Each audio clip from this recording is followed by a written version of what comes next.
కాబోయే టీచర్లకు కానుకగా 23rd జూలైలో జరిగినటువంటి ఈ ఎగ్జామినేషన్కి సంబంధించినటువంటి ఫుల్ ఎక్స్ప్లెనేషన్తో మార్నింగ్ సెషన్ HGT మ్యాథ్స్ PYQని మనము పూర్తిగా ఈ సెషన్లో చూడడం జరిగింది.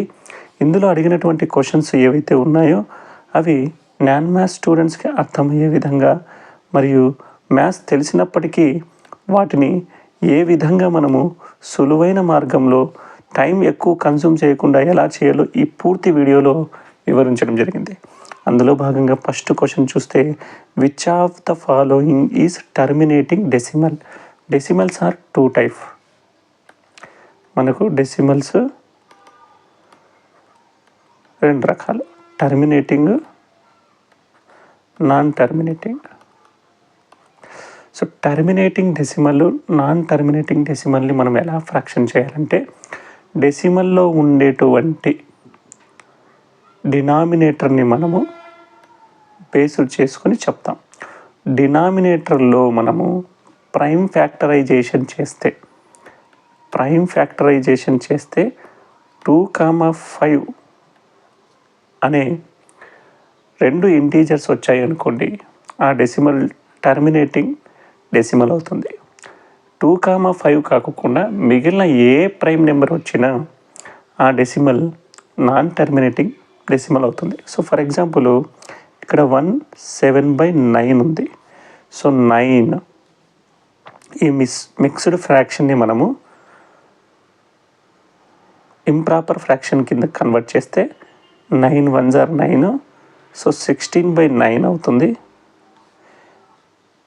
2 3/7, 7 2s are 14 plus 3 17, 17/17, 3 1/3, 3 3s are 9 plus 1 10/3, 4 3/4, 16 plus 19/4. ఈ విధంగా మనకు డెసిమల్స్ అనేవి వచ్చాయి ఇంప్రాపర్ ఫ్రాక్షన్లో. సో ఈ 9ని మనము ప్రైమ్ ఫ్యాక్టరైజేషన్ చేస్తే 3² అంటే 3 వచ్చింది. కాబట్టి 3 వచ్చింది కాబట్టి ఇది నాన్ టర్మినేటింగ్ డెసిమల్ అవుతుంది. 7 కూడా ప్రైమ్, 3 కూడా ప్రైమ్. ఇక్కడ 4 ఉంది. ఈ 4 ప్రైమ్ ఫ్యాక్టరైజేషన్ చేస్తే 2 × 2 వస్తుంది. సో 2 అనే వాల్యూ వచ్చింది కాబట్టి డినామినేటర్లో మనకు ఖచ్చితంగా ఇది టర్మినేటెడ్ డెసిమల్ అవుతుంది. సో ఆప్షన్ 4 అనేది కరెక్ట్ ఆన్సర్ అవుతుంది. మీకు వచ్చినప్పుడు మనం ప్రైమ్ ఫ్యాక్టరైజేషన్ చేసినప్పుడు డినామినేటర్లో 2,5 అనేది ఉందా లేదా చెక్ చేయాలి. ఒకవేళ 5 ఉన్నా 2 ఉన్నా అది టర్మినేటింగ్ డెసిమల్ అవుతుంది. If the area of circle is 616 cm², then the circumference in centimeter is. ఒక వృత్తం యొక్క వైశాల్యము 616 చదరపు సెంటీమీటర్లు అయితే దాని వృత్త పరిధి సెంటీమీటర్లలో అని అడిగారు. సో సర్కిల్ యొక్క ఏరియాకి ఫార్ములా మనందరికి తెలుసు, πr². అవును కదండి. ఈ πr² వాల్యూ మనకు 616 చదరపు సెంటీమీటర్లుగా ఇవ్వడం జరిగింది. మనకు సర్కంఫరెన్స్ కనుక్కోవాలంటే సర్కిల్ 2πr. సో ఇక్కడ మనకు π వాల్యూ తెలుసు, r వాల్యూ తెలియదు. r వాల్యూ ఇందులో సబ్స్టిట్యూట్ చేసి మనం చూస్తాం. సో πని 22/7గా తీసుకుంటే r² = 616. సో ఇక్కడ 11, 2 3s are 6, 608. సో 308. 11తో మళ్ళీ 11 1s are 11, 11 2s are 22. మనము 30 నుంచి 22ని సబ్ట్రాక్షన్ చేస్తే 8 మిగులుతుంది. సో 2 8. సో మనకు r²/7 = 28. ఇక్కడ డివిజన్ చేస్తున్నటువంటి r²ని ఇటువైపు 7ని పంపిస్తే 28 × 7గా మిగులుతుంది. సో r వాల్యూ మనకు ఇక్కడ దీన్ని 7 × 4గా రాయొచ్చు, 7గా రాయొచ్చు. సో √7 × 4 × 7. సో ఈ రెండింటిని 7² దీన్ని 2² రాస్తే మనకు 7 × 2 14గా మిగులుతుంది. సో ఇది 14 అవుతుంది. సో మనకు 2πr సర్కంఫరెన్స్ అనేది 2πr కాబట్టి r వాల్యూ మనకు 14గా ఇవ్వడం జరిగింది. సో ఇందులో మనము సబ్ట్రాక్షన్ చేద్దాం. సో ఇందులో మనకు సబ్స్టిట్యూట్ చేద్దాం. So 2 into 22/7 into r value 14, 7 1s are 7 2s are. So 22 into 4 ఈ వాల్యూ మనకు 88 అవుతుంది. ఈ 88 ఆప్షన్ 3లో ఉంది కాబట్టి ఆప్షన్ 3 కరెక్ట్ ఆన్సర్ అవుతుంది. So find the X value అన్నారు. సో మనకి ఇక్కడ ఇది ఆల్జీబ్రాకి సంబంధించిన ప్రాబ్లము. డినామినేటర్లో 4,5లు ఉన్నాయి. 4 5ల ఎల్సిఎం మనకు 20 అవుతుంది. సో 20 అయ్యేలా చూస్తే మనకు ఈ డినామినేటర్లన్నీ క్యాన్సలైజేషన్ జరుగుతాయి. సో ఈ 4ని 20 చేయాలంటే ఇంటూ 5తో మల్టిపుల్ చేస్తాం. So 5 into x + 2 minus 4 into x - 3 that is equal to 4 into 2x - 5. ఈ వాల్యూస్ మనకు వచ్చాయి. సో దీన్ని మనము 5x + 10 minus 4x + 12 that is equal to 8x - 20గా రాస్తాం. సో 5xలోంచి 4x సబ్ట్రాక్షన్ చేస్తే x అనేది మిగులుతుంది. 10 + 12 అనేది 22గా మిగులుతుంది. So 8x - 20.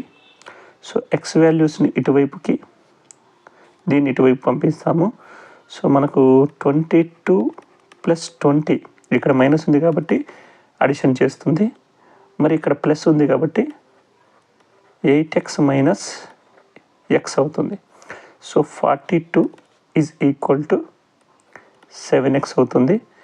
ఇక్కడ మల్టిపుల్ చేస్తుంది కాబట్టి మనము దీన్ని ఇటువైపు పంపిస్తే 7x is equal to 42, x is equal to 42/7. 7 1s are 7 6 are. So therefore x is equal to 6. So 6 అనే వాల్యూ మనకు ఆప్షన్ 1లో ఉంది కాబట్టి ఇదే కరెక్ట్ ఆన్సర్ అవుతుంది. If the mean of 6 4 8 x and 12 is 8, then the value of x is x యొక్క విలువ ఎంత అని అడుగుతున్నారు. సో 4 6 8 x మరియు 12ల సగటు 8 అయితే x విలువ ఎంత? ఇది క్వశ్చన్. మనకు దీన్ని 2 మెథడ్స్లో చేయొచ్చు. సో మనకు మొత్తం వాల్యూస్ ఇచ్చాడు. మనకు యావరేజ్ అంటే some of observations by number of observations అని తెలుసు. సో వీటిలో మొత్తం సమ్ ఆఫ్ అబ్జర్వేషన్స్ చేస్తే 4, 6, 8, x, 12 బై ఎన్ని observation 1 2 3 4 5 that is equal to 8 observations అవుతాయి. సో వీటన్నిటిని మనం అడిషన్ చేద్దాము. 6 + 4 10 18 18 + 12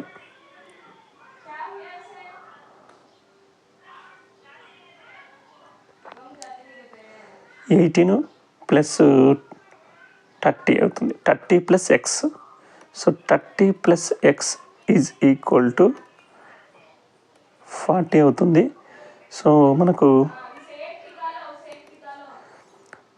30 - 40 - 30 చేస్తే x ఈజ్ ఈక్వల్ 10 వెళ్తుంది. మనకు x² వాల్యూ అడిగారు. సో x² అడిగారు కాబట్టి 100 అవుతుంది. 100 అనేది ఆప్షన్ 1లో ఉంది. దీన్ని యావరేజ్ అనేది 8గా ఇవ్వడం జరిగింది. మనకు మిగిలిన అబ్జర్వేషన్లో చూస్తే 6 4 8 x 12గా ఇవ్వడం జరిగింది. దీన్ని మనం యావరేజ్తో కంపారిజన్ చేద్దాం. సో 8 అనేది యావరేజ్ ఉంది. ఫస్ట్ అబ్జర్వేషన్ మటుకు 6 ఉంది. అన్ని అబ్జర్వేషన్లో 8 చేద్దాం. సో ఏం చేస్తే అవుతుంది? 6 ఉంది. ఇంకా ఎన్ని తక్కువ ఉన్నాయి మనకు? -2 అనేది తక్కువగా ఉన్నాయి. సో 4 ఎన్ని తక్కువ ఉన్నాయి? -4 అనేది తక్కువగా ఉంది 8తో కంపారిజన్ చేస్తే. 8ని 8తో కంపారిజన్ చేస్తే 0. అలానే x అలానే ఉంది, మనకు తెలియదు కాబట్టి x వాల్యూని అనుకుంటాం. సో 12 8తో కంపారిజన్ చేస్తే 12 అనేది ఎక్కువగా ఉంది. ఎన్ని ఎక్కువగా ఉన్నాయి? 4 వాల్యూస్ ఎక్కువగా ఉంది. సో ఈ -4కి ఈ +4కి మనకి వెళ్ళిపోతుంది. సో మొత్తం మీద -2 వాల్యూస్ పెరిగాయి అన్నమాట. సో ఇక్కడ -2 పెరగాలంటే ఈ ఎక్స్ వాల్యూ అనేది 8 కంటే 2 ఎక్కువగా ఉండాలి. 8 కంటే 2 ఎక్కువ ఉండాలంటే ఈ ఎక్స్ అనేది కంపల్సరీ 10 అయి ఉండాలి. సో మనకు ఎక్స్ వాల్యూ 10 వచ్చింది. మనకు అడుగుతున్నది ఎక్స్ స్క్వేర్ వాల్యూ కాబట్టి 10 స్క్వేర్ చేస్తే 100 అవుతుంది. సో కొంచెం లాజిక్గా చూస్తే మనకు ఆప్షన్ 1 అనేది కరెక్ట్ ఆన్సర్ అవుతుంది. సో రీజనింగ్ సంబంధించినటువంటి ఇలాంటి ప్రశ్న. సో తర్వాత ప్యాటర్న్లో వచ్చేటువంటి సంఖ్య ఇది. సో 1, 4, 13, 40, 121. సో నెంబర్లో పెరుగుదల బిగ్ నెంబర్ అవుతూ ఉన్నాయి. సో ఈ బిగ్ నెంబర్స్ చాలా దూరంగా పెరుగుతూ పోతున్నాయి కాబట్టి ఇది కంపల్సరీ మల్టిప్లికేషన్ సంబంధించింది అని అర్థం చేసుకోవాలి. సో ఇక్కడ 4 1s చేస్తే 4 1s 1 కాదు. సో ఇక్కడ చూస్తే మనకు ఇంటూ 3 చేసి +1 యాడ్ చేద్దాం. So 1 3s 3 +1 4, 4 3s 12 +1 13. So into 3 +1 into 3 +1 ఈ ప్యాటర్న్లో ఉంది.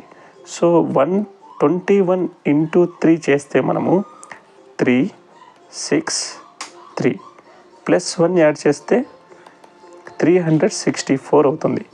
364 అనేది మనకు ఆప్షన్ 1లో ఉంది కాబట్టి కరెక్ట్ ఆన్సర్ ఇదే. సో ఇలాంటి క్వశ్చన్స్ మనం చేయాలంటే కొన్ని డెఫినేషన్స్ మనము తెలుసుకుని ఉండాలి.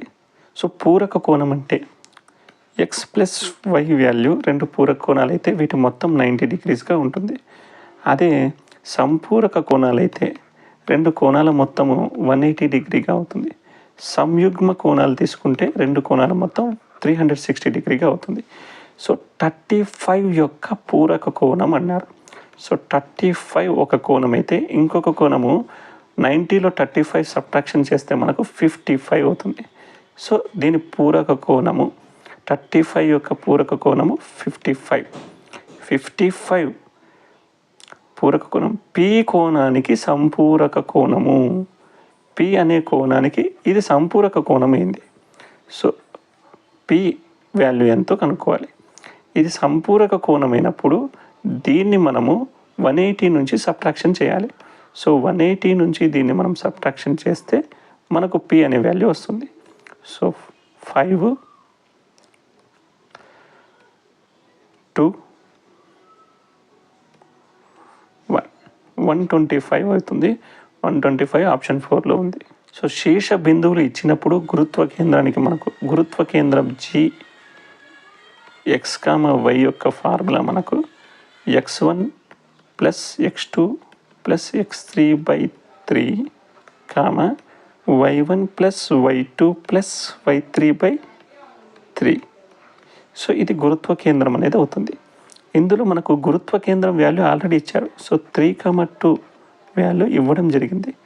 x1 అంటే 2 + x + 1, ఇది x1, ఇది x2, ఇది x3/3, y వాల్యూ 7 + -5 + 4/3గా ఇవ్వడం జరిగింది. వీటిని మనము సొల్యూషన్ కనుక్కుంటే ఈజీగా మనకు ఆన్సర్ అనేది వస్తుంది. So 3,2 is equal to 2 + 3/x/x. So ఇక్కడ 11 - 5 6/3. సో 6/3 చేస్తే 2 వాల్యూ అలానే వచ్చేసింది. ఇక్కడ మనకు 3 is equal to 3x/3, that is equal to మనకి ఇక్కడ డివిజన్ చేస్తుంది కాబట్టి మల్టిపుల్ అవుతుంది. 9 is equal to 3 + x. So addition చేసేది ఇటువైపు పంపిస్తే సబ్ట్రాక్షన్ అవుతుంది. So x is equal to 9 - 3, that is equal to 6. So X value 6 అనేది ఆప్షన్ 3లో. కింది వాటిలో పైథాగరియన్ త్రికము కానిది ఏది? దీన్ని 2 మెథడ్స్లో చేయొచ్చు. సో పైథాగరస్ థీరం ఏం చెప్తుందంటే, ఒక త్రికములో కర్ణము యొక్క లబ్ధము వర్గం ఏదైతే ఉందో మిగిలిన 2 భుజాల వర్గాలకి సమానమని చెప్తుంది. సో కర్ణము స్క్వేర్ ఈజ్ ఈక్వల్ టు భుజము స్క్వేర్ ప్లస్ భుజము స్క్వేర్. ఈ మెథడ్లో ఇదంతా చేసుకుంటూ కూర్చోవాలంటే టైం ఎక్కువగా కన్జ్యూమ్ అవుతుంది. కాబట్టి మనము దీన్ని మరో మెథడ్లో చూస్తాం.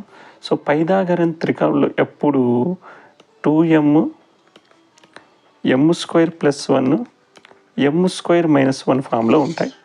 ఇందులో 2m ప్లేస్లో 4 చూస్తే 4 అయినప్పుడు మరి m వాల్యూ 2 అవుతుంది.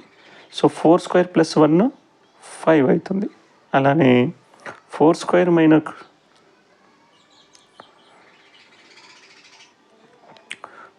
మైనస్ 1 3 అవుతుంది. సో 4, 3, 5 అనేవి త్రికాలుగా మిగిలినాయి. ఇలానే అన్ని వాల్యూస్ని మనము చెక్ చేయాలి.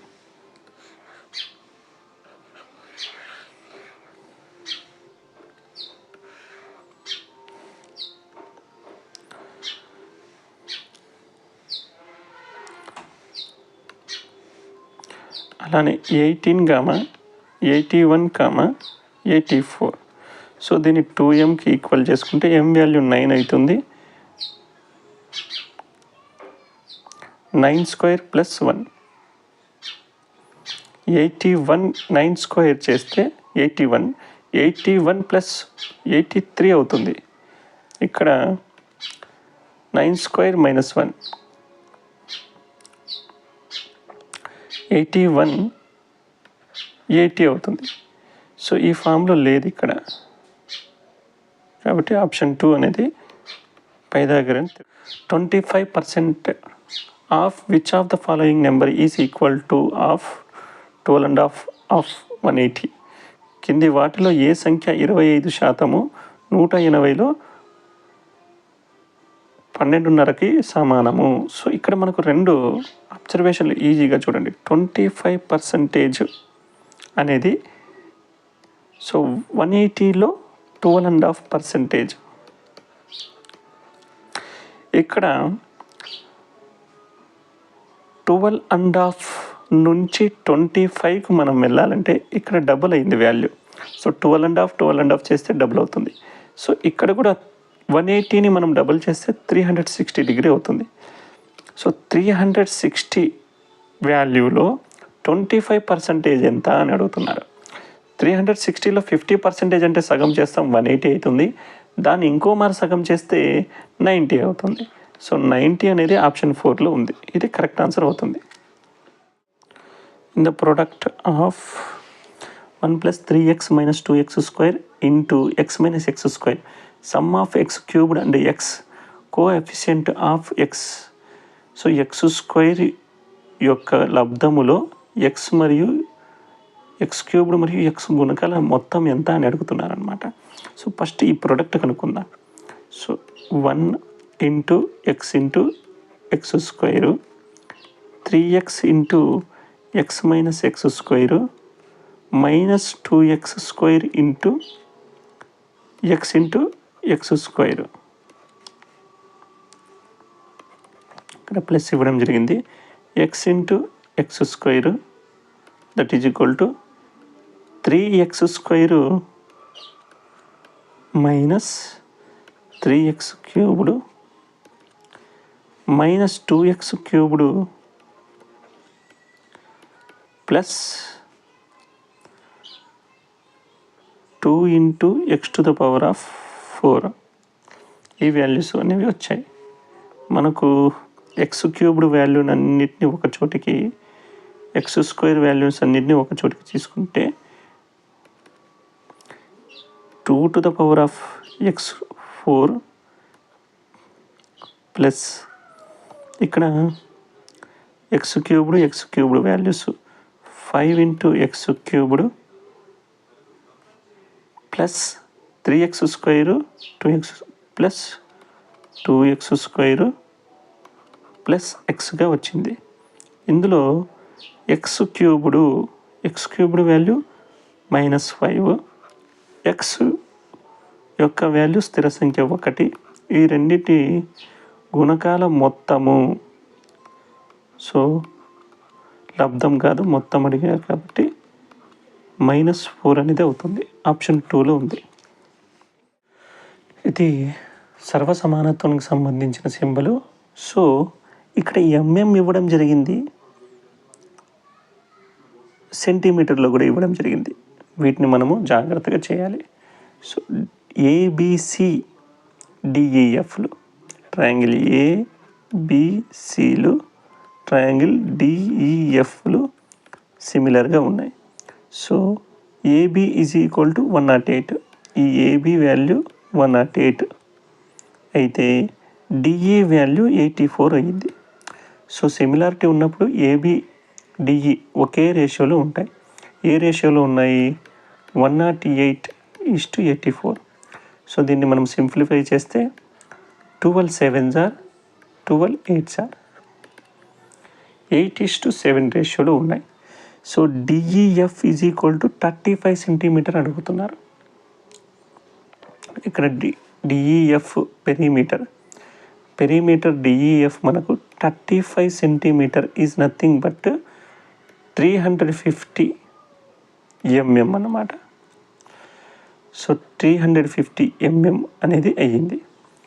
మనకు 7 parts వాల్యూ మనకు డిఈ ఇది 7 అయితే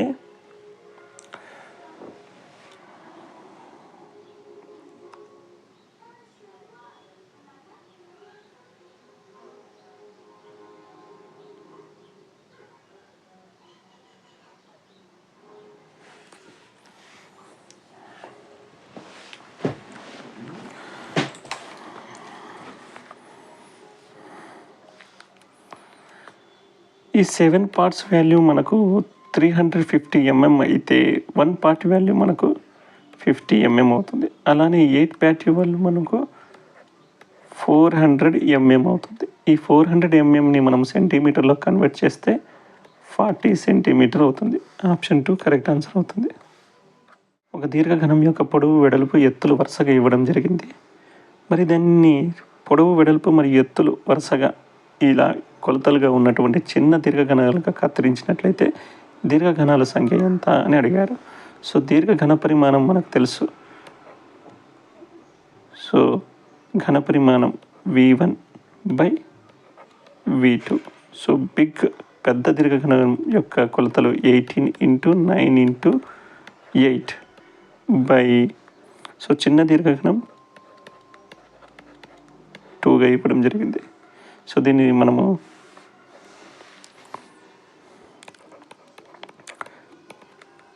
6 1s are 6 3s are 3 1s are 3 3s are. So దీన్ని 3 × 3 × 4గా ఇవ్వడం జరిగింది. దీన్ని మనం 3² × 2² కూడా రాయగలుగుతాం. 3² × 2² అనే వాల్యూ మనకు ఆప్షన్ 3లో ఉంది. కాబట్టి ఒక చొక్కా మరియు గౌను ధర, సో ఇక్కడ 7 లేదు, 1380. 3 చొక్కాలు మరియు 2 గౌన్ల ధర 3110 అయితే ఒక గౌను ధర. సో ఒక చొక్కాని ఎక్స్ అనుకుందాము, ఒక గౌను వై అనుకుందాం. ఎక్స్ ప్లస్ వై వాల్యూ మనకు 1380గా ఇవ్వడం జరిగింది. మరియు 3 చొక్కాలు 3x ప్లస్ 2 గౌన్లు 2y = 3110గా ఇవ్వడం జరిగింది. మనకు గౌను ధర అడుగుతున్నారు. సో గౌను ధర మనకు కావాలంటే ఎక్స్ వాల్యూని మనము ఈక్వల్ చేస్తే మనకు వై వాల్యూ అనేది వస్తుంది. సో దీన్ని ఈక్వల్ చేయాలంటే ×3తో మల్టిపుల్ చేయాలి. ఎందుకు? ఇక్కడ 3 ఉంది కాబట్టి. ×3తో మనం మల్టిపుల్ చేస్తే దీని వాల్యూ ఎంత అవుతుంది? 3x + 3y =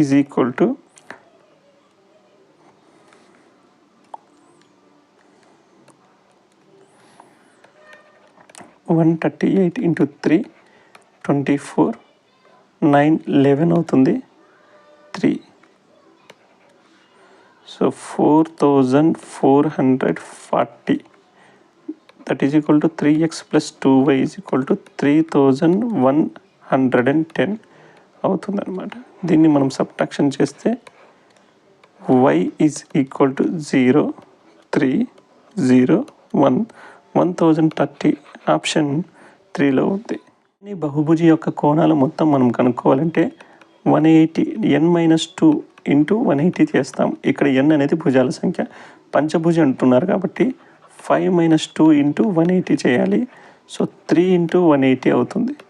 సో 540 అవుతుంది. సో పంచభుజాల కోణాల మొత్తము 540 అవుతుంది. మనకి ఇక్కడ వాల్యూస్ అంతా ఇచ్చాడు. ఎన్ని కోణాలు ఇచ్చాడు? 148 ప్లస్ 77 ప్లస్ 136 ప్లస్ 93. సో ఈ వాల్యూస్ అనేది ఇవ్వడం జరిగింది. 10, 16, 24 వీటిని అడిషన్ చేస్తే 11, 14, 23 ప్లస్ 2 25. సో 454గా ఇవ్వడం జరిగింది. 454 540 నుంచి సబ్ట్రాక్షన్ చేస్తే మనకు 6, 8, 86 అనేది ఆప్షన్ 3లో ఉంది. ఇదే 212/400కి సమానమైనటువంటి భిన్నం ఏది అని అడుగుతున్నారు. 212/400ని మనము ఏ విధంగా రాయొచ్చు?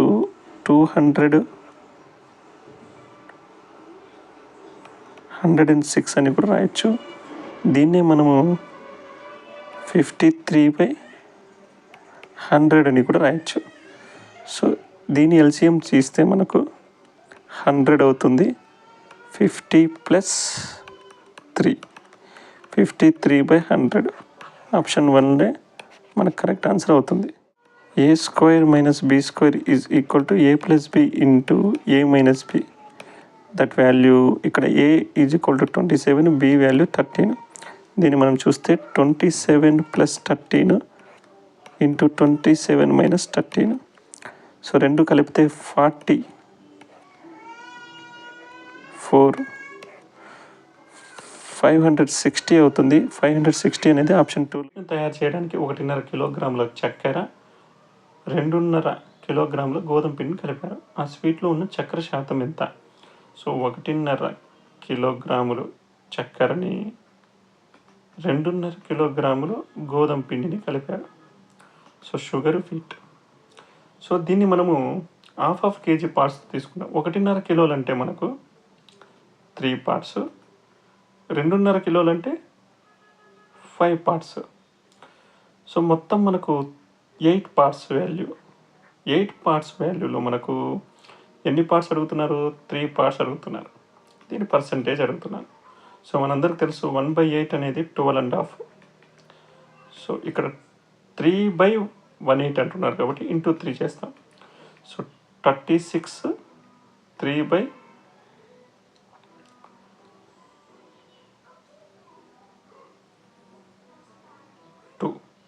సో దీన్ని మనం సింప్లిఫై చేస్తే 37.5 అవుతుంది. సో 37.5 ఆప్షన్ 2లో ఉంది. So work is equal to men into days. మనకు మెన్ ఇవ్వడం జరిగింది x + 3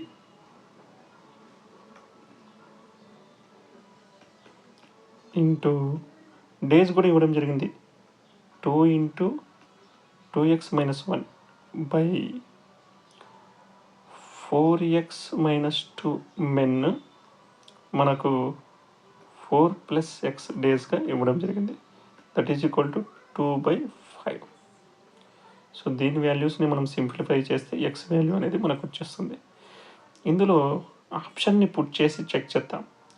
సో ఎక్స్ వాల్యూ 1 అనుకుంటే మనకప్పుడు 4 into 2 × 1 = 2 -4 by, so X value 1 పెడితే ఇక్కడ 4లోంచి 2 సబ్ట్రాక్షన్ చేస్తే 2 ఇంటూ ఇక్కడ మనకు